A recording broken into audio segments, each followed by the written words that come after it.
এই যে যাকে দেখতে পাচ্ছ আরাম করে পার্কে শুয়ে ঘুমাচ্ছেন, উনি হচ্ছেন পৃথিবীর সবচেয়ে সুখী মানুষ।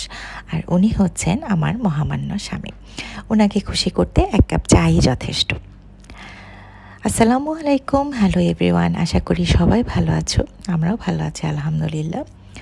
তো অক্টোবর মাসটা অবশ্যই আমাদের জন্য অনেক বেশি স্পেশাল, কারণ এই মাসে প্রথমেই আমার হাজব্যান্ডের বার্থডে আর লাস্টে হচ্ছে আমার ছোটো মেয়ের বার্থডে। তো যাই হোক, ওই দিন ওনার বার্থডে ছিল আর দুপুরে আমি ওনার জন্য একটু স্পেশাল করে রান্না করেছিলাম। যদিও উনি রিচ ফুড খুব বেশি একটা পছন্দ করেন না, বাট তারপরেও আমরা খাবো। ওনার জন্য আমরা একটু রান্না করেছি আর আমি সেটা ওনাকে প্লেটে সাজিয়ে দিচ্ছিলাম আর ওনাকে একটু স্পেশাল ফিল করানোর চেষ্টা করছিলাম। তো যাই হোক, দুপুরের লাঞ্চ শেষ করে আমরা একটু বাইরে ঘুরতে যাব। উনি নিয়ে যাবেন, আমরা ঘুরবো, আমরা একটু ছবি তুলব, এটাই হচ্ছে আমাদের উদ্দেশ্য। যাই হোক, যেতে যেতে একটু রাস্তাঘাটের ভিডিও করে নিচ্ছিলাম। কুয়েতের রাস্তা দিয়ে যখন আমি যাই, আমার আশেপাশের পরিবেশ দেখতে বরাবরই খুবই ভালো লাগে। আর এজন্যই আমি প্রায় সময়ই আশেপাশের পরিবেশের একটু ভিডিও করি। তো যাই হোক, এই তো আমরা পৌঁছে গেলাম বিচের পাশে। তো আমরা এখন ওয়েদার যেহেতু অনেক ভালো, গরমটাও অনেক কমে গিয়েছে, আমরা বিচেই আসলাম।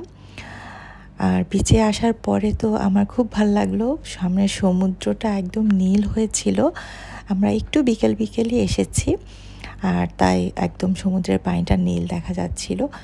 আর আশেপাশেও অনেক মানুষ ছিল, সবাই আসলে এই টাইমটাতে বিচেই আসে বেড়ানোর জন্য। আর বিচের পরিবেশটাও আসলে খুবই সুন্দর ছিল, ওয়েদার ভালো ছিল।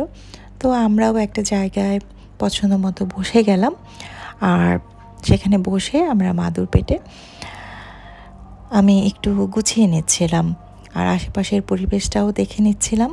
এখানে বাচ্চারা খুব ভালো করে দৌড়াতে পারে, খেলতে পারে, সাইক্লিং করতে পারে। যাই হোক, আমি ওনাকে সারপ্রাইজ দেওয়ার জন্যই একটু সাজিয়ে নিচ্ছিলাম। আসলে উনি কেক খেতে খুব একটা বেশি পছন্দ করেন না, উনি আমার হাতের পুডিংটাই পছন্দ করেন। আর তাই আমি ওনার জন্য ওনার প্রতিটা বার্থডেতেই স্পেশাল করে আমার হাতের এই পুডিংটা বানাই। আর ওনাকে সারপ্রাইজ দেওয়ার জন্য আমি চুপি চুপি পুডিংটা বেঁচে নিয়ে আসি। আর এই তো অ্যাজ ইউজুয়াল আমরা আসার সময় বাচ্চাদের জন্য চিপস, জুস এসব তো নিয়েই আসি।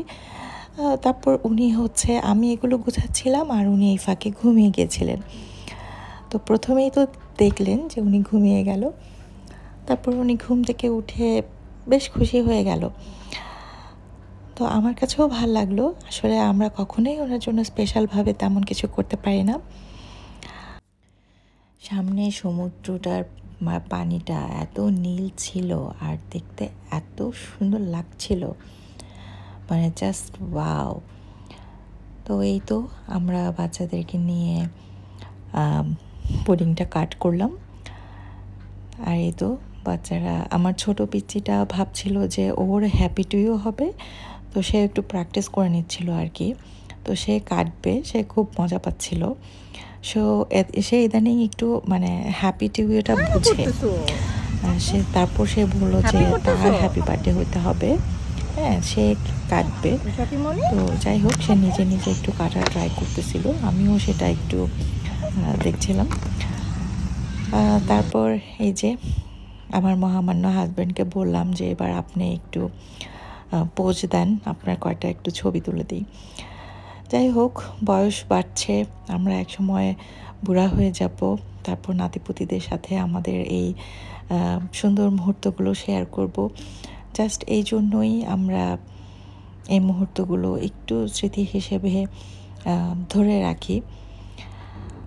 আর এই তো আস্তে আস্তে সন্ধ্যা হয়ে যাচ্ছিল, আকাশে কিন্তু খুব সুন্দর একটা চাঁদও দেখা যাচ্ছিল।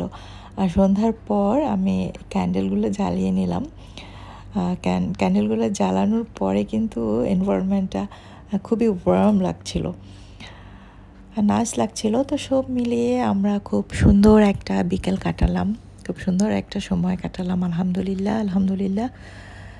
তো আল্লাহ যেন আমাদেরকে সবসময় এরকম ভালো রাখে, সুস্থ রাখে। সবাই দোয়া করবেন আমাদের জন্য, আমাদের পাশে থাকবেন এবং সবাইকে ধন্যবাদ। আল্লাহ হাফেজ।